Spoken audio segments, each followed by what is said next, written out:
자, 여러분 안녕하십니까? 자, 오늘 이 시간에는 시험 대비해서 마지막 파이널 특강, 고려 시대부터 조선 시대까지 해서 선생님이 준비한 이 핵심 노트를 가지고 같이 한번 이렇게 쭉 훑어보는 시간을 갖도록 하겠습니다. 자, 나눠주는 핵심 노트에 모든 시험에 나오는 내용들이 거의 다 들어가 있어. 그러니까 지금 하는 이 영상이랑 같이 해서 꼭 시험 전까지 계속해서 반복해서 볼 수 있도록 합니다. 그리고 이 핵심 노트뿐만이 아니라 교과서도 반드시 봐야 돼요. 알겠죠? 교과서를 보지 말란 말이 아니야. 교과서도 반드시 같이 봐야 됩니다. 자, 그러면 이제 시험에 나오는 중요한 것들을 선생님이 한번 훑어보는 시간을 갖도록 해봅시다. 자, 교과서는 116쪽부터 펴놓고, 자, 이제 핵심 노트 1페이지를 한번 봅시다. 자, 핵심 노트는 만약 학교에 와가지고 선생님이 나눠준 걸 받았으면은 그걸 가지고 해도 되고, 만약에 받지 못했다 하면은 이제 시간표에 올라와 있는 이제 학습지를 프린트, 다운받아서 같이 보면 될 것 같아요. 자, 고려에서 1, 태조의 정책이 나와 있네. 자, 태조 왕건에 대해서 잘 알아줘야 돼. 그래서 교과서를 한번 보면은, 자, 여기는 117쪽에 나와 있는 지도가 나와 있고, 자, 뒤로 넘어가서 교과서 118쪽을 펴보세요. 자, 여기를 보게 되면 태조의 여러 가지 정책들이 나오는데, 특히 우리는 여기서 이 북진 정책에 주목을 하자 이 말이지. 자, 그래서 북진 정책과 관련된 내용이, 자, 여러분, 이 훈요 10조에 나와 있습니다. 자, 훈요 10조가 뭐라 그랬지? 그렇지. 태조 왕건이 죽기 전에 유언처럼 남긴 글이라 그랬지. 태조가 이제 죽으면서 이제 후대 왕들에게 남긴 말들이야. 자, 이렇게 해야지 우리나라를 잘 운영할 것이다라고 남긴 것인데, 자, 거기를 보게 되면은 이 북진 정책과 관련된 내용들이 나와 있단 말이야. 자, 그래서 어떤 것이 있냐? 자, 일단은 우리 3번과 4번을 한번 주목해 봅시다. 자, 우리나라와 중국은 지역과 사람의 인성이 다르므로 중국 문화를 반드시 따를 필요가 없으며, 자, 그 다음이 중요해. 자, 뭐라고? 거란은 짐승과 같은 나라이다. 그러니까 그들의 일관 제도는 따르지 말라. 자, 왜 거란은 짐승과 같은 나라라 그랬어? 자, 거란이 어디를 멸망시켰다? 그렇지. 우리 한민족인 발해. 이 발해를 멸망시킨 나라가 거란이기 때문에 거란을 짐승과 같은 나라라 그래서 같이 친하게 지내지 말라 그랬어. 자, 두 번째가 그렇지. 이 훈요 10조에 서경을 중요시할 것이라고 딱 남겨놨습니다. 왜? 서경을 중요시 여겨가지고 이 서경을 중심으로 뭘 하자는 거야? 북진 정책, 그치? 북쪽으로 영토 확장을 하자는 거야. 그래서 여기 옆에 보면 지도를 보게 되면 여러분 어떻게 나와 있지? 자, 여기 부분이 어떻게 된 거야? 태조가 고려를 건국하고 나서 북진 정책을 통해서 확장한 그 영토가 나와 있는 거야. 알겠어요? 이 북진 정책의 중심이 된 도시가 어디였다고? 그렇지, 서경. 오늘날 평양이 중심이 돼서 청천강에서 영흥만에 이르는 지역까지 이 영토를 확장을 했다는 거야. 그럼 북진 정책과 관련된 내용 두 가지는 알고 있어야겠지. 일단은 거란과 친하게 지내지 말라. 그리고 서경을 중요시 여겨라 라는 것을 알 수가 있습니다. 그리고 나머지 것들도 자, 태조의 정책들이라는 것을 꼭 기억을 하면서 넘어가면 좋을 것 같아. 자, 2번을 보자. 자, 광종의 정책. 자, 여기는 교과서 119쪽입니다. 자, 여기서는 우리가 광종과 성종 두 왕이 나와 있는데 광종과 성종의 업적을 구분할 수 있어야 됩니다. 자, 그래서 여기서는 우리 광종의 정책에 대해서 한번 보도록 할게. 자, 광종의 정책은 대표적으로 두 가지가 있습니다. 첫 번째로는 노비안건법, 그리고 두 번째로는 과거제가 있는데 자, 이 각 법이 무엇인지 알고 있어야겠죠? 자, 노비안건법 같은 경우는 자, 호족 신라 말에 등장했던 지방의 호족 세력이 불법으로 차지한 노비. 원래는 노비도 아닌 그냥 평민이나 양민 신분인데 이 호족들이 불법적으로 데려다가 강압적으로 노비화 시켰단 말이야. 이런 것들을 어떻게 해주는 거야? 원래 신분인 양인으로 해방시켜줬다. 그게 바로 무슨 법이다? 노비안건법. 자, 이 노비안건법을 실시한 이유는 뭐야? 광종, 왕권을 강화하기 위해서는 밑에 신하들의 힘을 약화시킬 필요가 있겠죠? 그 신하들의 대표적인 세력이 바로 호족들이었는데 호족들 같은 경우가 불법적으로 양인들을 노비화시키면서 이 노비를 가지고 어떻게 하는 거야? 군사화시키고 이제 했단 말이야. 그렇기 때문에 이 노비를 호족이 갖고 있는 노비를 없앴어야 됐어. 그래서 노비안건법을 실시해서 이 불법적으로 노비가 된 사람들을 해방시켜주는 거지. 목적이 바로 여기 나와 있죠. 호족의 군사적, 경제적 기반을 약화시키기 위해 노비안건법을 실시를 했다. 해서 이 노비안건법과 관련된 내용 나와 있지. 교과서 119쪽의 밑에 자료실 광종이 들고 있는 두 가지 글이 있는데 그 첫 번째가 바로 노비안건법과 관련된 내용이야. 원래 노비가 아니었는데 전쟁 포로가 되거나 빚을 갚지 못하여 노비가 된 자 또는 불법적으로 호족이 데리고 가서 노비화시킨 자들을 양인으로 돌아가게 하라. 이게 바로 노비안건법이었습니다. 자, 두 번째로는 과거제가 나와 있죠. 자, 과거제는 뭐야? 그치, 시험을 통해서 관직에 등용하는 제도죠. 유교적 학식과 능력을 갖춘 인재를 선발하기 위해서 과거제를 실시했다. 이것 또한 마찬가지로 그 광종이 들고 있는 두 가지 글들 중에 하나 나와 있죠. 119쪽의 밑에 보면은 과거제를 실시하여 유교학식과 능력을 갖춘 인재를 선발하라. 자, 해서 노비안건법과 과거제를 실시한 왕이다 하면 누가야 반드시? 광종임을 우리는 꼭 기억을 해야 될 거야. 이 두 가지 대표 정책을 알아두고 그 밑에 나와 있는 것들도 광종이 실시했던 정책들이구나라는 것을 기억해주면 좋을 것 같습니다. 자, 그리고 옆에 있는 성종에 관련된 내용도 우리는 공부를 해야 될 것 같아. 119쪽의 밑에 보면은 성종. 그래서 여기는 핵심 밑줄 칠 걸 하나만 밑줄 쳐볼까? 자, 밑에서 5번째 줄을 볼까요? 특히 해서 교과서 119쪽 밑에서 5번째 줄. 특히 최승로의 건의를 받아들여 유교 정치 세상을 통치의 근본 이념으로 삼았다. 밑줄 쫙 쳐놓자. 성종은 최승로의 시무 28조를 받아들여서 자, 유교 정치 사상을 통치의 근본 이념으로 삼았다는 것을 꼭 기억해 둡시다. 알겠죠? 자, 이 핵심 노트에 있는 내용들 중에 선생님 찍어주는 거는 반드시 봐야 되고 내가 찍어주지 않더라도 교과서에 있는 내용들이나 이런 것들은 다 반드시 공부를 해놔야 됩니다. 핵심 노트에서 선생님 설명 안 해줬는데요. 왜 시험에 나왔죠? 하면 안 돼. 알겠어? 반드시 핵심 노트도 보고 교과서에 있는 내용들도 다 봐줘야 돼. 알겠어? 내가 이제 집어주는 것은 정말 중요한 거니까 이거라도 꼭 반드시 보라는 얘기야. 알겠어요? 해서 광종의 정책까지 봤어요. 자, 이제 밑으로 내려가 보자. 자, 중앙정치조직의 정비가 나와 있네. 자, 이거는 교과서 120쪽을 보면 될 것 같습니다. 자, 교과서 120쪽에 보면은 자, 고려 중앙정치조직의 정비 해서 여러 가지 조직들이 나와 있는데 자, 이성육부에 속해 있는 중서문화성, 상서성, 그리고 중추원, 어사대, 3사까지 해서 이런 것들을 꼭 기억을 해야 돼. 자, 기구 이름만 알아야 되는 게 아니라 기구에서 어떤 일을 했는지 알아야 된다 그랬죠? 자, 중서문화성에서는 국가정책을 건의하고 결정을 하고 상서성은 육부를 통해 정책을 집행하는 기구였고 중추원 같은 경우는 뭐였어? 국왕의 비서기관으로서 왕명을 전달하고 군사기밀을 담당했다. 어사대는 관리의 비리를 감찰하는 역할을 했다는 것을 꼭 기억해둬야 돼. 자, 여기서 봤던 이 기구들은 다 어디에서 온 정책들이었어? 그렇지. 중국에서 보고서 배운 기구였단 말이야. 중국의 영향을 받은 기구인데, 자, 고려만의 독자적인 기구가 있다 그랬죠? 그게 바로 뭐였어? 도병마사랑 식목도감이었어. 자, 첫 번째 고려의 독자적인 회의기구였다. 도병마사와 식목도감은. 그래서 여기 도병마사 식목도감에는 자, 위에서 봤었던 이 중서문화상성과 그리고 밑에 있는 중추원 이 두 기구의 고위 관료들이 다 이쪽으로 모여서 국가의 중대사를 협의하고 결정을 하게 됩니다. 자, 여기도 옆에도 나와 있죠? 여기 중서문화성, 상서성, 중추원, 어사대 3사 같은 경우는 자, 중국의 영향을 받았지만 자, 여기 있는 도병마사와 식목도감만은 뭐였다? 그렇지. 고려의 독자적인 회의기구였다는 것을 반드시 기억을 해둬야 돼. 알겠죠? 그리고 그중에 도병마사 같은 경우 여러분 뭐라 그랬어? 병자가 뭐였어? 군사할 때 그 병자, 병사할 때 병자지? 해서 이 도병마사 같은 경우는 자, 국방과 군사에 관한 일들을 담당했다는 것을 기억해두면 좋을 것 같습니다.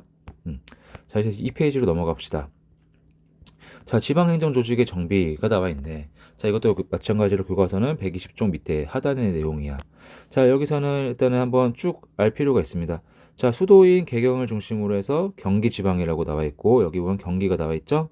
자, 그리고 5도 고려는 5도 양계로 나눠져 있다 그랬어. 자, 일반 행정구역이 5도고 안찰사를 파견했으며 이 5도 아래에는 일반 행정구역인 주군현이 나타나 있고 자, 양계 같은 경우 여러분 지도를 봤을 때 어디에 위치해 있어? 천리장성 밑에 국경을 접하고 있는 지역이 바로 양계 지방인 거 보여요? 자, 그래서 이 북계와 동계 양계 지방 같은 경우는 뭐 했던 거야? 그치? 군사행정구역이었다는 거야. 국방에 이제 국경을 접하고 있기 때문에 쳐들어오는 적을 막기 위해서 설치한 군사행정구역이었다. 해서 여기서는 병마사를 파견했다는 것까지 알아두면 좋을 것 같아. 자, 이렇게 일반적인 행정구역을 봤는데 자, 특수한 행정구역이 있다. 이것이 가장 중요하다 그랬죠? 자, 바로 뭐였어? 향, 부곡, 소라는 특수한 행정구역이 있어서 자, 이 지역에 살고 있는 사람도 어땠다? 신분 같은 경우는 평민임에도 불구하고 다른 지역과는 다르게 세금도 더 많이 내고 이사의 자유도 없고 일 같은 경우도 더 많이 국가에서 시키는 것들은 모두 다 한다 그랬지? 이런 향, 부곡, 소라는 특수한 행정구역이 있다는 것을 반드시 기억해 둡시다. 알겠죠? 자, 이제는 5번 거란의 침입과 격퇴. 해서 거란이 1차, 2차, 3차에 걸쳐서 고려를 쳐들어오게 되는데, 자, 우리는 자, 1차 침입과 2차 침입, 3차 침입을 구분할 수 있어야 된단 말이야. 자, 그래서 1차 침입 때 누가 활약을 했냐? 그렇지. 서희가 활약을 했다는 거 기억해야겠죠. 자, 서희의 외교 담판에서 어떻게 했어? 나아가서 당시 넘어왔었던 거, 이제 거라는 장소였던 소순령과 담판을 짓지. 너희가 여진 쪽들만 옆으로 몰아내주면은 우리가 너희와 이제 국경을 접하게 되니까 너희랑 친하게 지낼 수 있다. 지금까지는 여진이 가로막고 있어서 친하게 지낼 수 없었어. 라고 이제 담판을 짓잖아.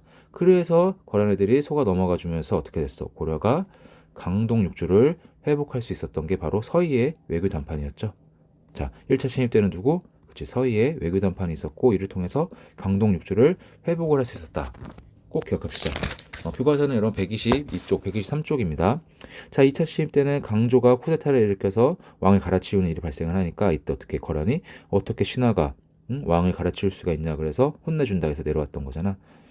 이때도 수도였던 개경이 함락돼서 당시 왕이 나주까지 피난 가는 등 되게 국가적인 위기였었는데 이때도 양규의 활약을 통해서 거란을 격퇴합니다. 알겠죠? 2차 침입 때는 자, 강조의 정변을 구실로 침략을 해왔고 양규의 활약으로 무찔릴 수가 있었다. 자, 마지막 3차 침입 때는 누가 활약을 했다? 그렇지. 바로 강감찬 장군이 어디에서? 그렇지. 귀주에서 거란군을 격파. 너무나도 유명한 귀주대첩 있죠? 이 귀주대첩을 통해서 거란의 마지막 침략까지 고려는 잘 막아낼 수 있게 됩니다. 그래서 여기서는 1차, 2차, 3차 침입 때 활약했던 장수들 꼭 기억해둬야 돼. 1차는 서희해서 강동육주를 회복할 수 있었고 2차 때는 자, 양구의 활약이 있었고 3차 때는 강감찬 장군의 활약으로 해서 귀주대첩에서 대승을 거뒀다는 것까지 기억해둡시다. 자, 밑에 여진의 성장과 동북 구성의 축조가 나와 있는데 자, 거란이 이제 약해지고 그 틈을 타서 이제 누가 강해지는 거야? 여진이 세력을 확대하게 되죠. 부족들이 흩어져 있었는데 이 부족들이 하나로 통일되게 되면서 힘이 강해진단 말이야. 이를 가만둘 수 없으니까 고려에서 먼저 선빵을 치러 가죠. 자, 근데 어떻게 됐어? 대패하고 오죠. 왜?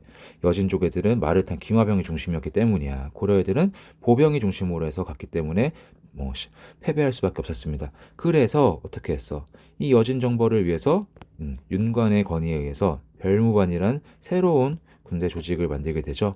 이 별무반 같은 경우는 기병이 중심이 되는 새로운 부대였어. 그래서 이 별무반을 통해서 여진을 정벌을 하게 되고 동북 지방에 9개의 성을 쌓게 된다.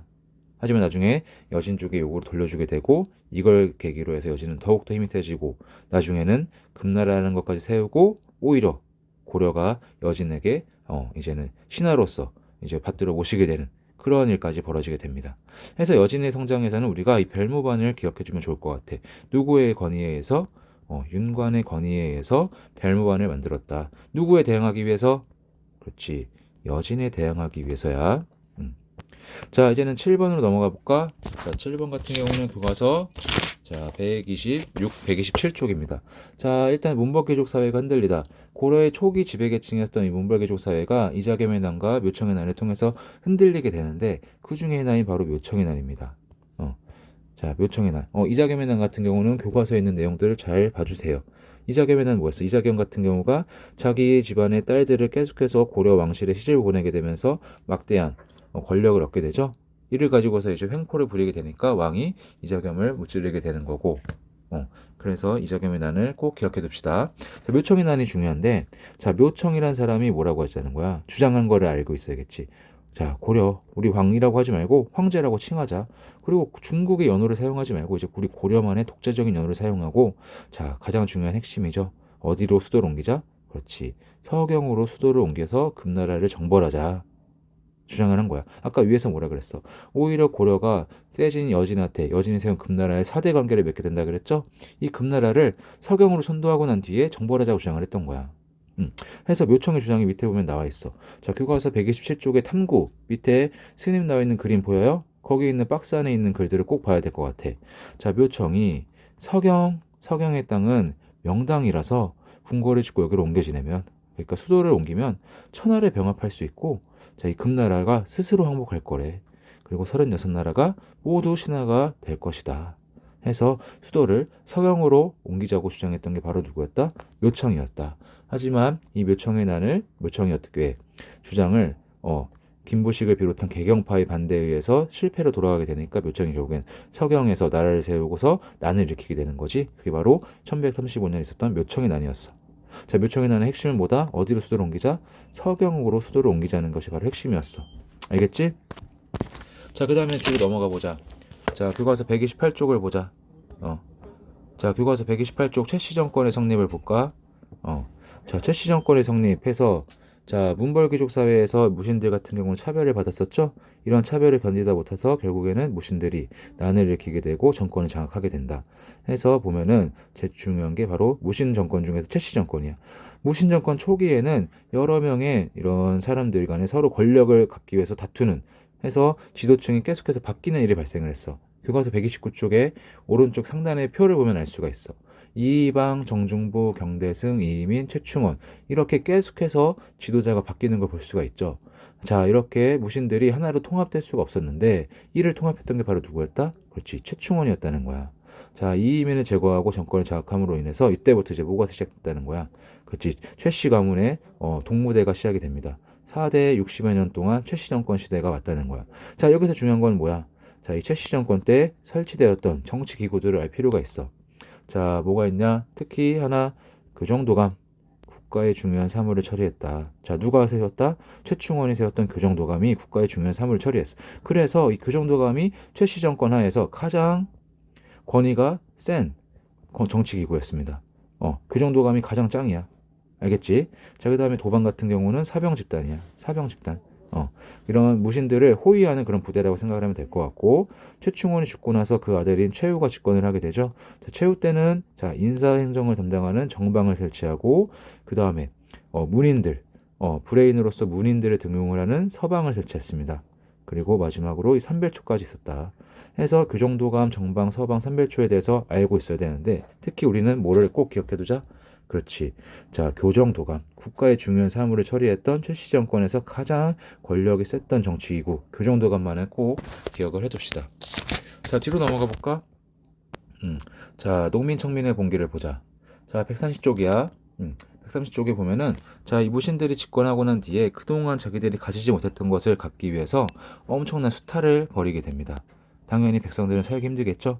참다 못한 백성들이 결국에는 봉기를 하게 되는데, 자, 이때 봉기도 여러 갈래로 나눠진다는 거야. 어떻게? 자, 명학소라고 하는 향부곡소 특수행정구역에 있는 사람들이 이러한 차별대우에 의해서 봉기를 하는 것도 있고, 자, 관노들, 국가의 노비들이 일으킨 것도 있을 테고, 또한 일반 평범한 농민들이 일으키는 봉기도 있고, 그리고 천민, 이제 개인 산호비들이 난을 일으킨 경우도 있다 해서 갈래가 나뉘는 걸 알 수가 있는데, 특히 우리는 여기서 뭘 주목하자? 자, 명학소 특수행정구역인 향부곡소에서 있었던 망이망소의 난과, 그렇지, 최충원의 산호비였던 만적의 난, 개경에서 있었던 만적의 난을 꼭 우리는 기억을 해줘야 될 것 같아. 그래서 특히 여기 만적의 난과 관련해서 교과서 131쪽에 보면은 나와 있죠. 망이망소의 일기, 만적의 일기가 있는데 이 두 일기 꼭 기억해둬야 돼. 그래서 일기를 읽고서 이건 누구의 일기구나 라는 것을 우리는 구분을 할 수 있어야 돼. 자, 여기서 우리 만적의 난에 대해서 한번 보자. 만적의 일기를 보게 되면 뭐래? 북산에 나무를 하러 갔어. 왜? 모기 때문에. 그 최충원의 산노비라 그랬잖아. 노비기 때문에 나무를 하러 가서 뭐라고 하는 거야? 다른 노비들에게 천민이 없게끔 만들자 우리가. 무신정변 이래. 이민 같은 천민 출신에서 높은 관직에 오는 사람도 많은데 우리라고 못할 것이 있냐? 누구나 할 수 있는 건데 언제까지 우리가 매 맞고서 이렇게 힘들게 일해야 돼? 해서 최충원의 산업이었던 만적이 난을 일으켰다는 것을 꼭 기억을 해둡시다. 해서 망이망소의 일기랑 만적의 일기 꼭 기억해둬야 돼. 자, 그리고 내가 말했었지, 밑에 있는 131쪽에 있는 스스로 정리해보자, 뭐 확인하기, 정리하기, 이 131쪽만이 아니라 다른 곳에도 이런 확인하기, 정리하기 문제가 있죠. 자, 이런 것들은 다 꼭 교과서 공부하고 나서 복습하는 형식으로 풀어주셔야 돼. 알겠지? 자, 이제 뒤로 넘어가 보자. 132, 143쪽을 보게 되면 이제 거란 여진 다음에 몽골이 고려를 쳐들어오게 되는데, 자, 대몽항쟁에 대한 내용이 나와 있습니다. 해서 고려가 어떻게 수도를 개경해서 강화도로 옮겨서 싸우는 과정까지도 꼭 교과서 내용을 봐둬야 될 것 같고, 뒤로 넘어가서 이제 134쪽에 있는 내용을 보자는 거야. 자, 마지막까지 고려가 항복을 하고 개경을 돌아오고 난 뒤에도 끝까지 남아서 항쟁을 했었던 최씨 정권의 사병 조직이었던 이 삼별초, 최씨 정권만을 위해서 이 삼별초의 항쟁에 대해서 기억을 해주는 거지. 삼별초의 항쟁. 자, 삼별초 같은 경우는 자, 개경 환도에 반대했어. 왜? 삼별초가 그 누구보다도 앞장서가지고 몽골에 대항을 했기 때문에 개경으로 돌아가면은 죽은 목숨이야. 그렇기 때문에 얘들은 끝까지 남아 싸운다는 거지. 자, 근데 어떻게? 강화도에서 싸우다가 강화도가 털리니까 어디로? 진도로 옮겨가고, 진도로 갔다가도 진도가 털리니까 마지막으로 제주도로 옮겨가지고 항쟁을 했다는 것을 알아도 된다. 자, 옆에 보면은 지도에도 나와 있죠? 자, 어디에서? 자, 강화도에서 쭉 내려와서 용장성이 있는 진도로 가고, 마지막으로는 제주도로까지. 자, 이렇게 두 번에 걸쳐서 이동을 하면서 몽골에 대항을 했다는 것을 기억해 둡시다. 누구의 항쟁? 삼별초의 항쟁이라고 해서 꼭 기억을 해둬야 돼. 자, 이제는 옆으로 넘어가자. 자, 권문세족의 성장. 고려의 지배계층의 변화에 대해서도 여러분 잘 알고 있죠? 자, 처음에 문별귀족 세력이 집권을 했다가, 자, 무신정변에 의해서 무신이 정권을 장악하게 되고, 원나라의 침략에 의해서 원나라에 항복하고 난 뒤에는 이 원나라의 빌붙어서 성장을 했던 이 권문세족들이 정권을 장악하게 되는 거잖아. 그 권문세족에 대해서 우리는 알고 있어야 된다는 거야. 자, 이 권문세족의 특징을 보자. 친원적, 그치? 일제시대 때 일본 애들한테 빌붙어가지고 설쳤던 이 친일파와 같은 놈들이라 그랬지? 친원파야. 친원적인 성향을 가졌다. 그래서 주요 관직을 차지하고 권력을 자기네 세습해서 막대한 농장까지 소유를 했다. 관문세족입니다. 백성을 데려다가 강제로 불법적으로 백성을 데려갔다가 자기네들 농장까지 경작을 시켜 세금도 안 내고 당연히 국가재정권 공핍할 수밖에 없지. 왜? 신원파 원나라에 기대어서 있는 놈들이기 때문에 고려에서도 함부로 건들 수가 없는 거야. 얘네 백이 누구야? 그치, 백이 있기 때문이야. 백. 바로 누구? 원나라라는 큰 백이 있기 때문이지. 자, 그 원나라의 백을 기대어서 성장했던 권문세족에 대한 내용이 나와 있죠. 교과서 같은 경우는 자 136쪽에 있는 밑에 있는 내용을 한번 꼭 봐둬야 될 거야. 자, 원간섭기 권문세족은 강과 하천을 경계 삼을 만큼 대규모 농장을 소유하고도 세금을 내지 않았다. 또한 농민들을 농장으로 데려와 강제로 노비처럼 부리며 부를 축적했다는 거야. 원나라에 기대어 성장했던 이 권문세족에 대해서도 꼭 기억을 해둡시다. 자, 이렇게 고려 같은 경우는 원나라 간섭기에 계속해서 원나라에게 눈치만 보고 살았었는데 이 눈치를 보지 않고 자, 우리 고려의 독자적인 것들을 다시 되찾자라고 주장했던 사람이 있었죠. 그게 바로 누구야? 공민왕이었잖아. 공민왕 같은 경우 왕에서도 우리가 알 수가 있어. 뭘? 자, 원나라 간섭기 때문에 반드시 고려는 왕 이름 앞에 뭘 붙였어야 됐어? 충성 충자를 붙였어야 되는데 공민왕은 충성 충자 붙어요? 아니야. 원나라에 충성하지 않겠다. 우리 고려의 자주적인 개혁을 하겠다 했던 왕이 바로 누구다? 공민왕이었다.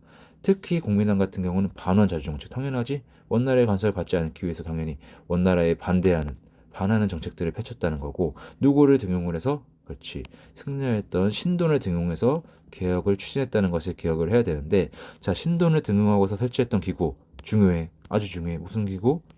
전민변정도감을 설치했다. 전민변정도감. 자 이에 관한 내용은 137쪽에 보면 탐구 보이죠? 공민왕의 개혁 정치해서 자 어전회의에서 공민왕이 신돈에게 질문을 한다 하면은 보면은 자 신돈을 통해서 전면변전도감을 설치해서 어떤 일들을 했는지가 나와 있을 거야. 보자. 전면변전도감을 통해서 했던 건 뭐냐? 토지와 노비 문제. 이 권문세족들이 강제로 뺏어갔던 토비와 노비 문제를 해결하기 위해 설치된 임시기구였다. 그래서 권문세족이 불법적으로 차지한 토비와 노비를 원래 주인에게 돌려주었으며 억울하게 노비된 사람들은 양인으로 풀어주었다. 이러한 일들을 했던 기구가 뭐였다고? 전민, 변정, 도감이다. 누구를 통해서? 신돈을 통해서 설치했던 기구. 반드시 기억을 해야 될 거야. 알겠죠? 자, 이제 밑에를 가게 되면은 신진사대부의 성장이 나와 있네. 교과서는 138쪽입니다. 자, 고려 말에 되면은 이제 권문세족의 뒤를 이어서 새로운 세력이 성장을 했죠. 자, 공민왕의 개혁 정치 때, 공민왕의 개혁 정치 과정에 성장했던 바로 신진사대부가 있었어. 자, 신진사대부 같은 경우에 대해서 여러분 잘 알아둬야 돼. 과거를 통해서 진출했던 엘리트들이야. 권문세족과 달라. 능력도 없이 원나라 백을 믿고 설치던 놈들과 다르단 말이야. 유교. 그치, 성리학을 공부하고서 유교를 공부해서 과거를 통해서 관직에 진출했던 사람들이야. 당연히 능력이 좋겠지? 그러면서 당연히 공민왕의 개혁 정치 과정에 성장했기 때문에 누구의 반대를 해? 그렇지. 권문세족의 비리를 비판하면서 성장을 했던 세력이 바로 신진사대부야. 자, 그 다음에 뒤로 넘어가서 신흥무인 세력. 자, 신진사대부와 더불어서 고려 말에 등장했던 신흥무인 세력에 대해서도 알아두자. 자, 이들은 무엇을 통해서 등장했다? 그렇지. 고려 말에 북쪽에서는 홍건적과 남쪽에서는 왜구놈들이 쳐들어오죠. 이를 격퇴하는 과정. 군인은 공을 쌓는 일이 뭐야? 전쟁을 통해서 공을 쌓게 되잖아. 이때 홍건적과 왜구가 계속해서 침입해 오면서 이들이 엄청난 공을 쌓게 돼. 이를 통해서 이제 성장하게 되는 거지. 대표적인 사람으로서는 최영과 이성계가 있는데 우리는 특히 교과서 138쪽에 있는 거 그걸 한번 더 봐둬야 되겠지. 밑에 보면은 자, 최영과 이성계뿐만 아니라 다른 이때 등장한 신흥 무인 세력 인물들이 나옵니다. 자, 138쪽 밑에 다섯 번째 줄을 볼까? 자, 누가 나와 있어? 최무선 동그라미에서 최무선은 뭘 제작했다? 화포를 제작해서 외구에 배를 불살랐고, 자, 그 밑에 박위 같은 경우는 밑줄, 자, 쓰시마 섬을 토벌했다. 우리가 대마도라고 부르는 그 섬, 쓰시마 섬을 토벌했던 박위. 해서 최영, 이성계, 그리고 최무선, 박위까지 해서 신흥 무인 세력들에 대해서 알고 넘어가야 될 것 같아. 자, 이제는 뒤로 넘어갑시다. 교과서는 140쪽이야. 교과서 140쪽을 보자. 자, 위화도 해군과 고려의 멸망 나와 있는데, 자, 여기서는 위화도 해군이 무엇인지 알고 있어야겠죠? 자, 누구에 의해서 위화도 해군이 일어났냐? 그렇지. 신흥무인 세력의 대표적인 인물 중 한 명이었던 바로 이성계에 의해서 일어났던 게 바로 위화도 해군이었죠. 자, 원나라가 이제 힘을 잃게 되면서 새로운 나라, 명나라가 떠오르게 되는데, 그 명나라가 고려한테 너희 땅 원래 우리 땅이니까 내놓으라고 한단 말이야. 근데 이 요구를 당시 집권자였던 누가? 그렇지, 최영희가 안 들어주죠. 아니 감히 너희가 뭔데 우리 땅을 내놓으라 그래 하면서 오히려 선빵을 날리려고 요동정벌을 추진해서 요동정벌군을 보내게 됩니다. 누구를 중심으로 해서? 그치, 이성계에게 총지휘관을 맡겨가지고 요동정벌군을 보내게 되는데, 이성계 같은 경우는 원래부터 이 요동정벌을 반대했어. 그 반대했던 이유가 뭐야?